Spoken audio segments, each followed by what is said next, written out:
By August, the low veld had gone pretty silent. The grass was brittle and the air was full of dust, and the water holes had shrunk into muddy pits ringed with bones. This was the season when everything starved. Hyenas were thin, giraffes would stick to the deep plains. Even the vultures stayed grounded, conserving what little they had left. I'd been guiding safaris for more than a decade now, but I've never seen the bush this desperate.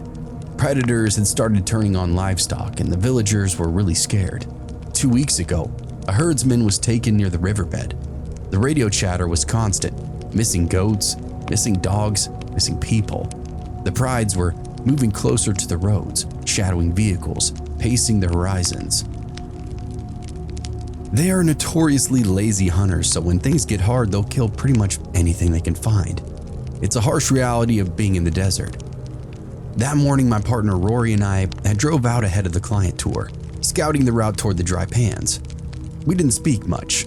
A few miles out, we saw them again, 9 lions strung along the ridge, not resting in the grass like they should have been, but following along. They'd been doing it for days now. Unsettling, but nothing we hadn't seen before. "They're tracking us," Rory said, glassing up the slope. I nodded. "They're tracking something, but it might not be us." We reached the camp by sunset. No clients tonight, no other guided camps, just us and whatever lurked beyond the firelight.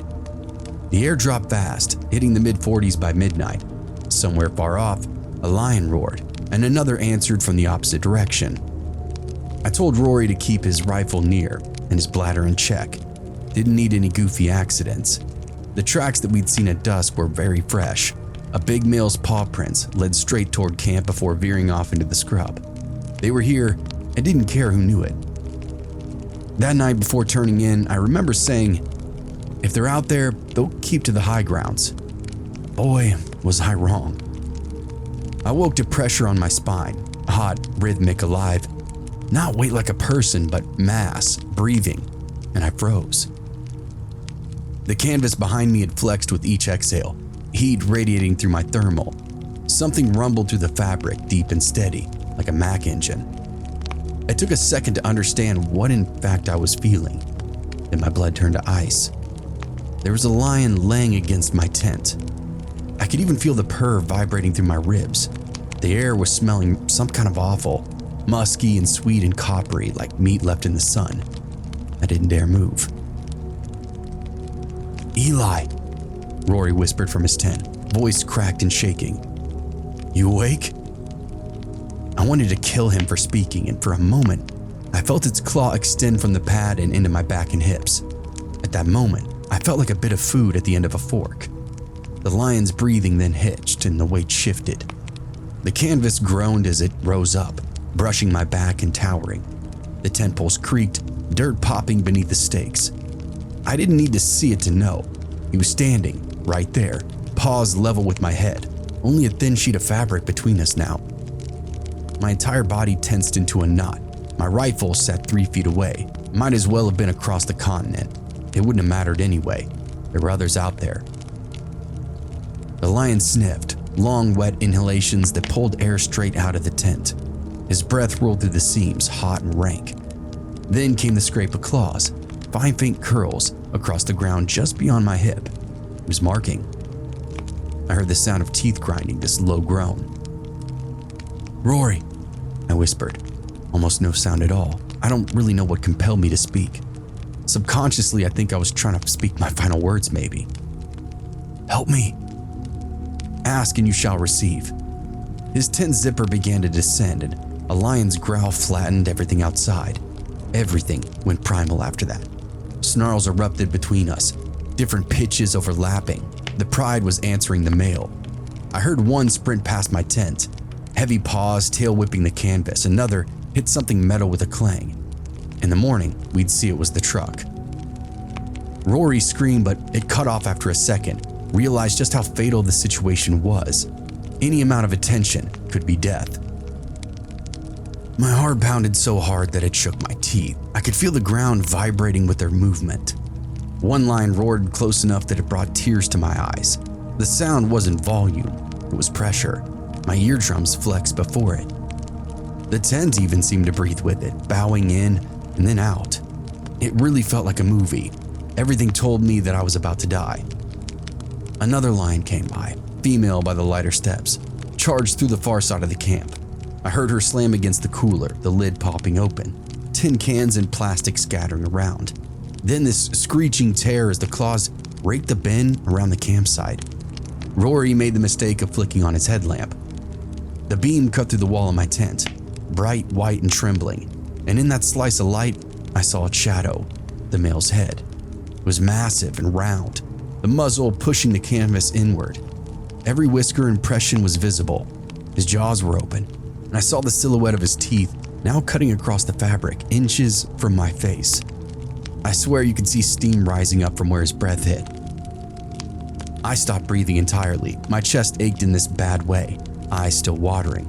My heartbeat now became the only thing I could hear. He huffed again, this deep, irritated gust that flapped open the canvas against my cheek. Then, out in the dark, a lioness gave this short, sharp grunt, and they all sprang into motion. The male snarled, annoyed, tail thudding the ground, then stepped back. The heat peeled away from the tent wall and the outline then vanished. He turned his body, brushing up against the entire length of the canvas as he passed it, his mane rasping like sandpaper. I heard the thud of each paw as he walked towards Rory's tent.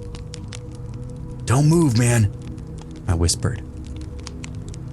His light went dark, and the only sound the lions were making now was them pacing around us, breathing and tails whipping up against the dust, at least 4 of them, maybe more.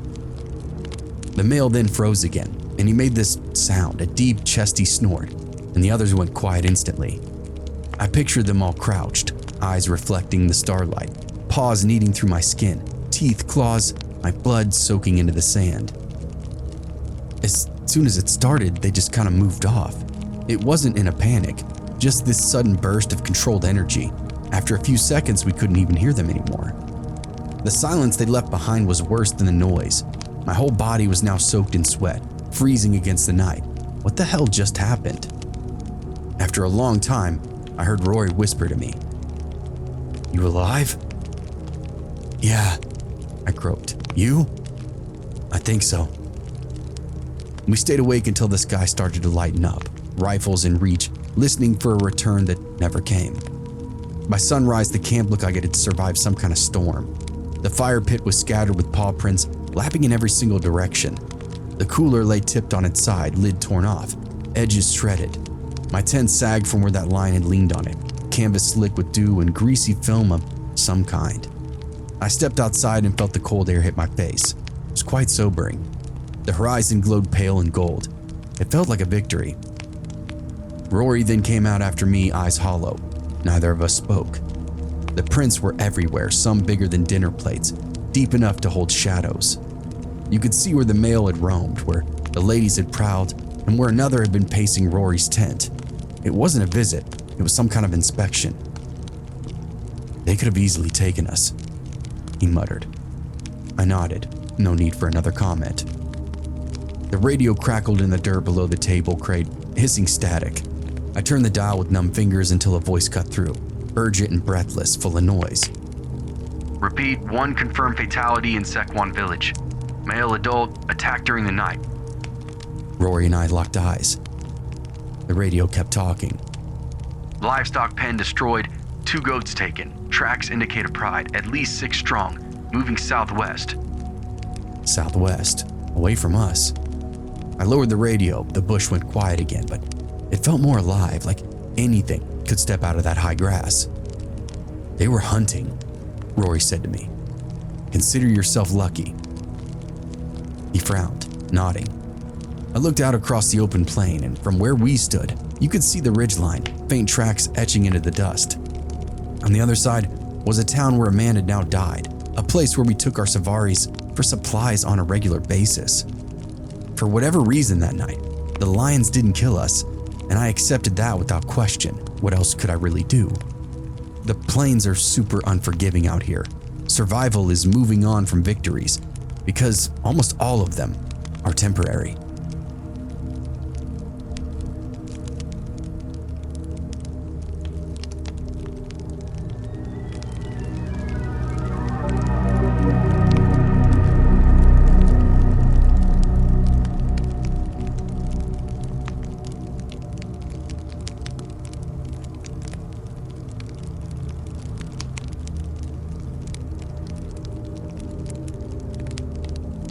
hadn't planned on going out there. It was a Friday, work was dead, and my phone was quiet, and I didn't have anybody to answer to that weekend. I looked at my apartment, the laundry piled up in the corner, the same TV show, and I felt like I just kind of needed some air.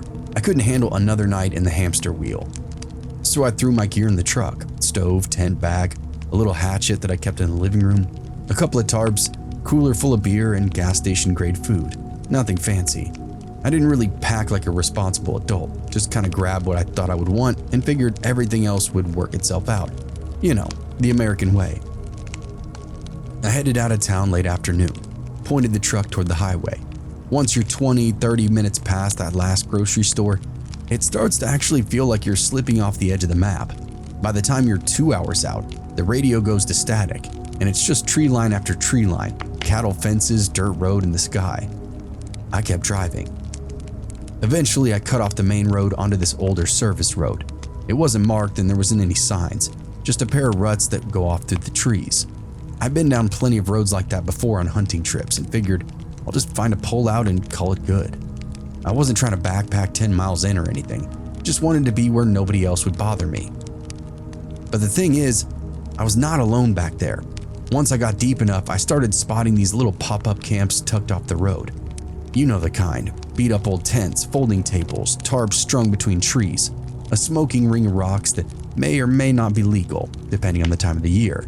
Weekend people, you see kids on bikes, somebody's dog trotting along off the leash, a guy sitting in a lawn chair drinking beer like he's at a tailgating party.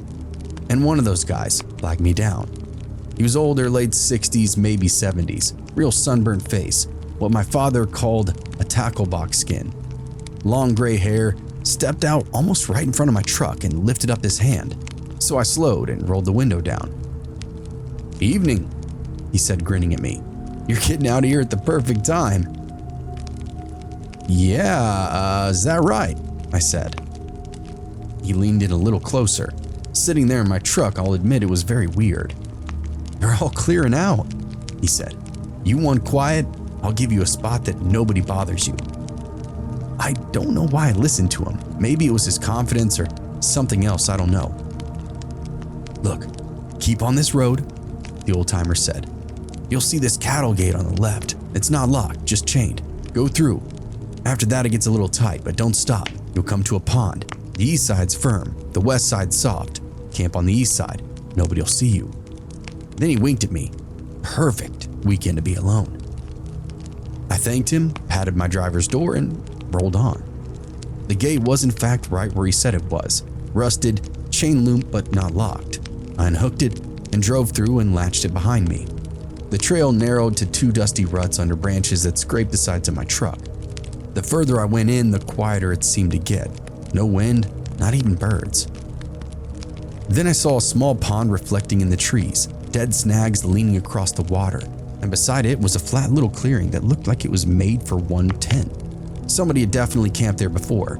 Stones in a ring, black with old ash, a few logs dragged into place, hidden off from the road, invisible unless you knew where you were looking.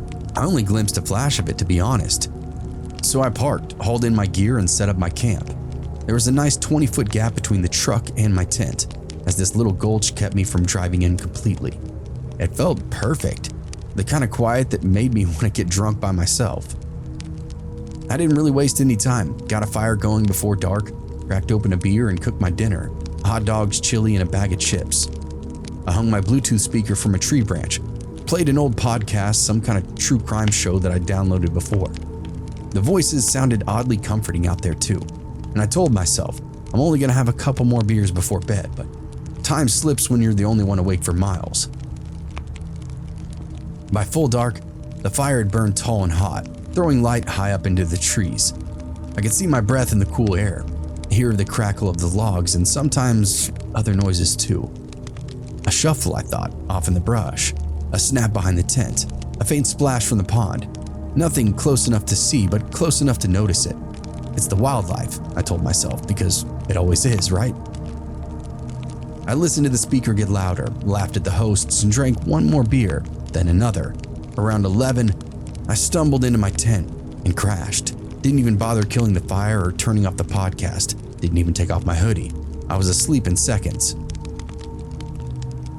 I awoke, however, to pressure on my sleeping bag.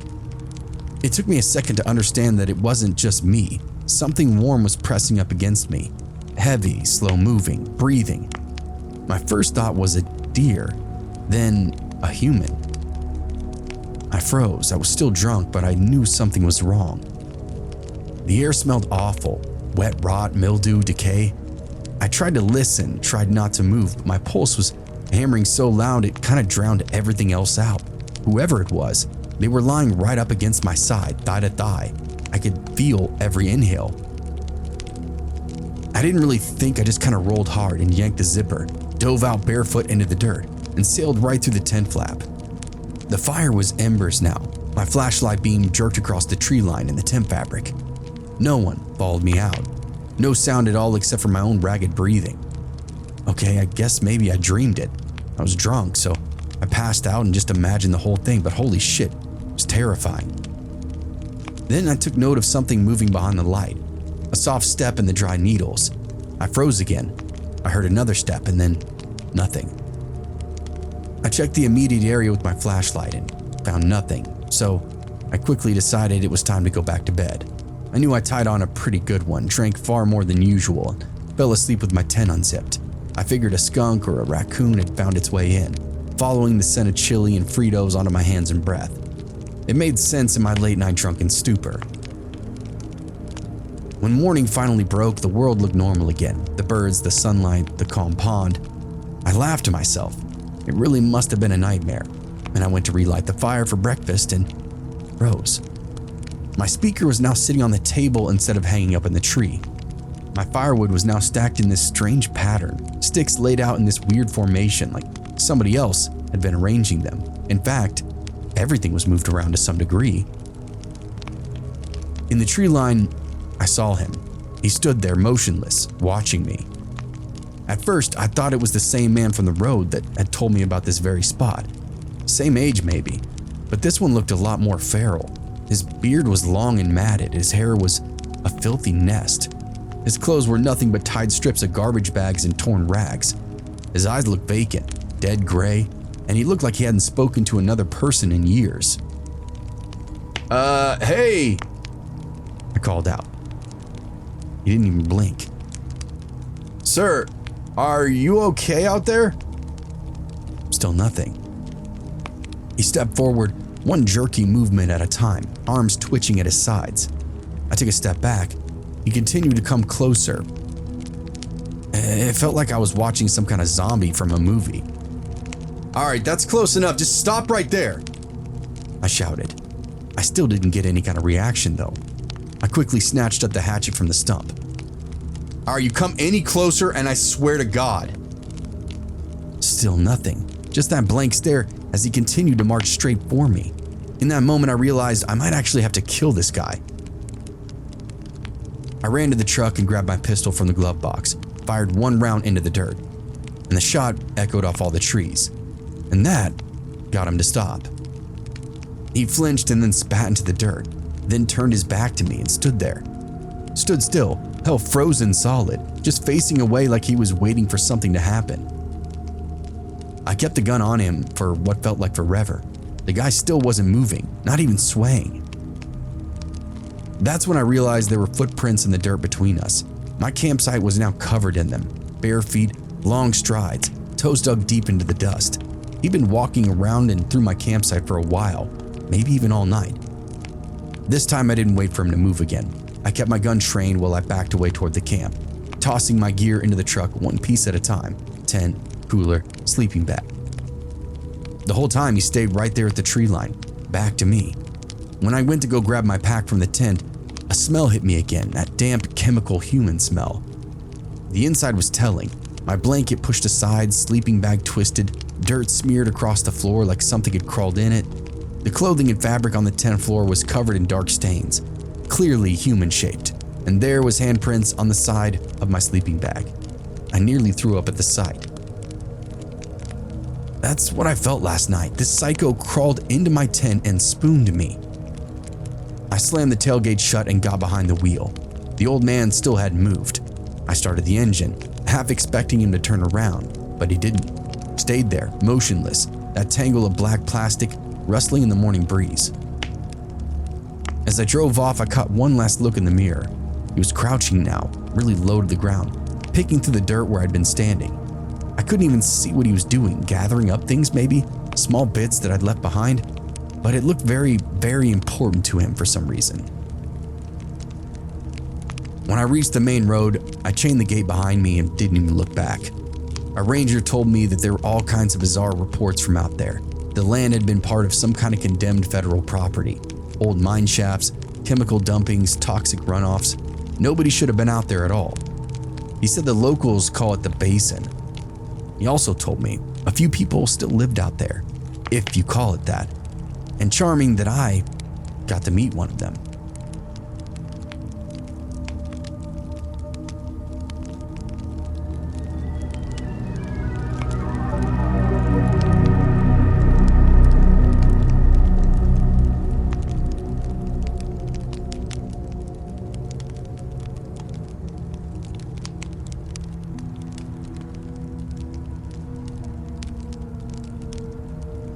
My story takes place a long time ago, early 90s. My wife and I were still pretty new at being married and hadn't figured out how to argue like adults yet. Fights back then weren't just raised voices and nitpicking. They were aimed, targeted even. Let's just say we both knew where to stick the knife and twist it, and you only get that kind of precision with love. It was a Friday night, late fall and cold enough after dark that you could see your breath outside. We'd gotten into it about money or drinking or maybe both. Back then, I still thought that beer would help me think better, and I guess I proved myself wrong there. I told her I'm done listening to her tone, which I knew was guaranteed that I'd be sleeping somewhere else that night, and she told me to grow up, and I told her to get out of my face. Cute, right? So instead of staying there and cooling down like a decent human being and husband, I did what I always did back then. I grabbed my keys and took off. I wasn't planning on some big wilderness trip, it wasn't like that. Around our town, you didn't have to go far to be alone. 10-15 minutes out past the town limit sign, and the road just goes dark. The trees crowd around the moon, and people dump old couches, shoot beer bottles for fun out here. For some of us, it feels like pure freedom. I threw a sleeping bag in the truck, a couple of six-packs, a flashlight, and a crowbar. That part wasn't really for camping, it was just always under my seat. I called it the *𝐸qualizer. Tent, no food, no real plan, just distance and some damn peace and quiet. One part that still sticks with me is how silent the house got when I opened up that front door to leave. That hollow after-fight quiet. TV still running, but nobody's watching it. Her in the kitchen, not saying another word. Me standing there with my pride packed up like I was really showing her something.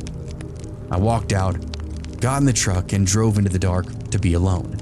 But it turns out I wasn't. Not even close. That road out of town would narrow, shoulders dropping into ditches. My headlights tunneled through the dark, the hum of the tires steady as a heartbeat. 15 minutes later, I turned down this rutted dirt spur that I knew just from being a local. The pine trees crowd in close, heavy with shadow, and I parked in a clearing beside this dry wash, killed the engine. Silence hit me, and that was that. I hauled out what little gear I brought, my sleeping bag, beer, flashlight, crowbar, and stacked it up near this fallen log. The moon was high enough to work by, so I lit a fire, and the crackle of burning pine filled up that emptiness, and for a while, I'll fully admit, it felt really good. I started drinking and thinking about the fight. Every word would be thrown at each other, every stupid thing that I'd said. By the third beer, I was half convinced I could laugh about it. It's easy really to convince yourself how right you are when there's nobody else around to challenge your own bullshit. As I sat there staring at the fire, I heard something tearing off through the brush. It was really quick and panicked, but before I could stand, a dog shot out from the trees and nearly dove into my fire. I quickly picked it up by the collar. "Easy, easy, easy," I said. That thing was shaking so hard its nails were flaking away. No tag and ribs were showing, patches of fur missing. Its eyes were wild and glassy. It kept darting back and forth toward the dark. "Where'd you come from, boy?" I muttered. It whimpered and then leaned up against me, like it wanted inside my clothes. I swept my flashlight across the trees. There was nothing else but trunks and mist. The beam vanished, like the woods were swallowing it. Maybe it was coyotes, maybe just chasing a stray out of town, who knows. But the dog, would not calm down. Every time I tossed a stick into the fire, it would flinch. Then it started growling and staring in that same patch of woods it'd come from. That was when I heard the thud, a deep, heavy sound, like something dropping onto the ground. A pause followed, then another thud. The dog went completely rigid. "Hello?" I called out into the dark. Of course, no answer. Then came the drag of footsteps, slow and uneven, and my hand found that crowbar. The fire hissed next to me and I turned and froze. Two men stood across the clearing, just outside the light, 15 feet away, maybe less. They weren't there a second ago. Tall, too, one wearing a long coat, the other a flannel shirt. Faces were covered in shadow, but their eyes caught that firelight, bright and unblinking. And I'll fully admit it scared the piss out of me. That dog pressed against my leg, started to tremble. "You fellas lost?" I asked them. No answer, so I tried again. "What business you got out here?" The one in the coat pointed. "That your dog?" It came running out of the woods," I said, "scared half to death." "Yeah," the other said. "He's ours." I shined my flashlight on them, and neither flinched. "Funny," I said. "You're out here at midnight with no flashlights, no gear, and that dog does not look happy to see you." The man in the coat just smiled, showing his nasty teeth. "He just gets confused sometimes." "Sure," I responded. "You from town?" He ignored my question. "You shouldn't be camping out here." "I'm pretty sure it's public land," I said back. "Still," he responded. "We're camping too, and the dog just ran off." The second man then stepped closer, no sound following him. His boots were spotless clean, as if he'd stepped out from some kind of operating room. I didn't really know what to make of that. "You might want to pack up," he said to me. "Bad things about to happen." I stood, raising that crowbar. "Look, I've already had a bad night. You want trouble? Go ahead. I'm fresh out of patience, and in fact, I'd love for this to take a turn. So let's fucking go." The man in the coat laughed short and dry. "We don't want any trouble. Just give us the dog." "No, I don't think so. It's time to leave." He looked down at the dog and gave a sharp whistle. The dog jerked, whimpering, trying to move toward him, but I held the collar tight. "No," I said. "Stay here with me, stay." The two men glared at me, and the one in the coat said, "Suit yourself." They stepped back into the trees and were gone. No crunch of leaves, no broken branches, just gone. The whole thing had me sweating. I stood there waiting, 1 minute, then 2, and the fire popped beside me. The dog went back to shaking again, its eyes locked on the woods. I listened, but the only sound was my heartbeat thudding in my ears. Finally, I dragged my sleeping bag into the truck and climbed in. The dog followed me. I kept the crowbar in my lap. The windows cracked, the fire glow fading through the windshield. Every few moments, the dog would lift up its head and growl, and each time I'd grip that crowbar and stare out to the black. At one point, I realized the night had now gone completely silent. No wind, no crickets, just a dead waiting stillness. I thought about starting the engine, but the idea of getting ambushed in the truck was kind of unsettling. I wanted sunlight before I made a move. So I just sat there, till dawn, staring at the tree line. The dog never moved, and neither did I. When morning finally came, the clearing looked fairly normal again. No footprints, no sign that anybody had been there, just ashes where the fire had been, and the smell of smoke drifting on my clothes. I drove home without a word, the dog curled up on the seat next to me, both of us blinking against the sun. As the sun continued to rise, I was running on fumes. My hands ached from gripping that crowbar all night, and when I finally cracked the door, it bolted out, trotting circles around the clearing, nose low to the ground. Still a little spooked, but was acting like a dog, at least. I stepped out, waiting for that creeping feeling from last night to fade. The woods looked normal again, ordinary even, but those guys definitely still had to be around. There's no tire tracks but mine, no footprints, like the night had folded itself up and taken them with it, but I knew better. I kicked dirt over the fire pit, scanned the trees one more time. The dog was still sniffing along the edges of the clearing, tail stiff, tracing this wide circle. When it reached the far side, where those men had been, it stopped and started to whine. "Come on, boy," I said. "We're done here." It didn't move though, just kept staring into the trees. Finally, I just drug it back by its collar. It scrambled in willingly enough, but the moment I started the engine, it started barking at something behind us. I didn't even look. Hit the gas and just tore out of there. Back in town, I went straight to the sheriff's office. The deputy on duty knew me. Small town, everybody knows everybody. I told him what happened, left the drinking part out, but gave him the rest, the dog, the men, the threats. He frowned at me. "You say they didn't even have flashlights? No gear?" "Nothing." He nodded. "Well, you're not the first one to put this in my ear. A family camping out that way last week said something similar. 2 fellas came into camp in the middle of the night." "No dog?" "No," he said with a sigh. "And they're ghosts, whoever they are. A couple of people said they got threatened too. We've checked the area every single day. There's no campsites, no trash, no vehicle, no tracks, no nothing." "Damn, I thought I was crazy coming in here." He shook his head at me. "No, not at all. They've scared a lot of people, but nobody's been hurt yet. It's good you made another report." I didn't like what I was hearing. I left the office feeling like I'd stepped halfway out of a dream. I dropped the dog at the vet. No chip, no owner, and he ended up coming home with me. My wife didn't say a word when I walked to the door either, just kind of looked at me, then looked at the dog, then nodded like she already decided that she'd forgiven me. We didn't really talk about that night anymore either, because what would I say to my wife? That I almost got myself killed? I stole this dog from a couple of whack jobs out in the woods? I kept the whole thing to myself, using it as a reminder to be a better man and a better person for my wife, and now for that dog too. They both need me to be the best I can.